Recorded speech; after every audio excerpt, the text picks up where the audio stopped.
Alright, so we're going to continue on creating the lighting and really kind of create the illusion of this image hanging on a wall with some shadows casting and some really harsh lighting effects. So first thing I need to do is create a new layer, and I'm going to fill that layer with a neutral gray, pressing Shift Delete, use 50% gray, okay, there we go. Go under Filter, and we're going to go to Render to Lighting Effects. Now, inside this window, all I really want to do is manipulate the directional handles here. And I want to position them so it appears as though the light that this is going to render is coming from this light inside my layout. So I'm just going to kind of maneuver this until it's in a position that's relative to where that light is positioned. And I'm not going to worry too much if it's not perfect, because I can change it if I don't get it right. And I'm going to hit OK. And actually that looks pretty good. Got pretty lucky that time. And all I need to do now on this particular layer is change it to a soft light blending mode. Just like that. So you can see right away we're starting to get some interesting depth with the lighting. We still got a ways to go.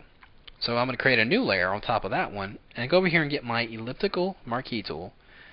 And I'm just going to draw just a broad elliptical selection here right beneath the light.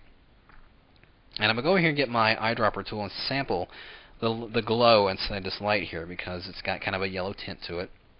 And I'm just going to do Option Delete, fill that selection on that empty layer with that color. Deselect. And I'm going to go under Filter and give this a really harsh blur. Go to Blur, Gaussian Blur. And we're going to go up really big, possibly about 25 pixels. And that looks pretty good. Hit OK. And change this layer's blending mode to Overlay. Now it looks really harsh, and we're going to fix that by a layer mask. So I'm just going to create a new layer mask on this, get my gradient tool, making sure we're going from a black to transparent gradient. Start at the very bottom, holding down that Shift key, dragging all the way almost right above the light here. Just a little ways above it. And there we have that. So it made that effect really, really subtle, almost as if it disappeared altogether, but it did not. If I turn that layer off, you can see that it has intensified the light that's directly beneath the light, right on the frame here. So it's really given me a more convincing area of light here, as if it's sitting right beneath it. So that works pretty good there. Now, what I need to do now is go ahead and start generating the shadows that are being cast by this frame based on the light. Now, first thing I need to do, I'm going to go in here and select the frame file. Now if I activate the frame layer as a selection, if I hold down my command key and click it, you can see it's going to generate a selection of only the frame, because this inside area is transparent. Well, I want a selection of the entire area. So I'm simply going to grab my magic wand tool, and on that frame layer, click outside the frame area here, making sure contiguous is checked, otherwise it would still select that inside empty area. So with that outside area selected, simply invert the selection by pressing Shift-Command-I.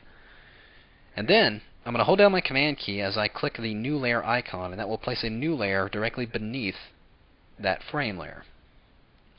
And with that active, I'm going to activate my default colors here, bringing black to the foreground. Just press Option-Delete, and that will fill that layer with black, as you can see right there in the layer palette. Can't see it because it's sitting behind the frame in the photo, but there it is. I'm actually going to duplicate this layer a couple times because, nope, accidentally got styles there. Don't need that. I'm going to duplicate this a couple times because we have a number of different light sources inside this image here. We've got light that's being cast from this light here. We've got ambient light in the entire room. And it's all going to behave differently on how it hits this frame and how it casts the shadows. So this first layer, I'm going to go down and select that. I'm going to bring up my free transform, pressing Command-T. And I'm simply just going to drag from the bottom, drag this thing down just a little ways, about like that. And I'm going to hold down my Control key, bring up this little pull-down menu, go to Perspective, and I'll hold down the Option key and just drag out those edges there. Actually, I don't need to hold down my Option key. It's just out of habit. Drag it out just a little bit like that, and then press Enter. Then I'm going to give this a slight blur. Go under Blur, Gaussian Blur. Not quite the 25 we used before. I don't need it that harsh. give it about a 3. And then hit OK. And drop the opacity down quite a bit. Right around 40 perhaps. And of course I can change this after the fact. Now I'm going to select that next layer that's going to be a shadow. And I'm going to cast this one kind of down and to the side a little bit. So I'm going to bring up my free transform, Control, Distort, and I'm just going to drag this middle down and over just a hair. Just about like that. I can actually press my Control key to get a little bit more constrained movement there, or a little bit freer movement in a small area. I go outside the area of that other one a little bit, and then press Enter. Then I'm going to give that one a blur as I did before, and drop that opacity down again quite a bit. Actually push that over just a little bit and down. Bring that opacity down even more. So there's that. So next I'm going to go ahead and select that last one, and all I'm going to do to this one is just give this a blur, and then use my arrow keys to simply drop it down a little bit into a little offset there. And drop its opacity down, not quite as much as the others, but just a little bit. And that will be basically the immediate shadow, that because it's right up against the wall, this is the immediate shadow being cast by it. So we're getting several different shadows cast by all different types of light sources in this image. And of course I can go in here and tweak these as I needed. If I need to give them a little bit more of a blur, actually for this one I might go and generate a layer mask, and with a gradient give it a slight,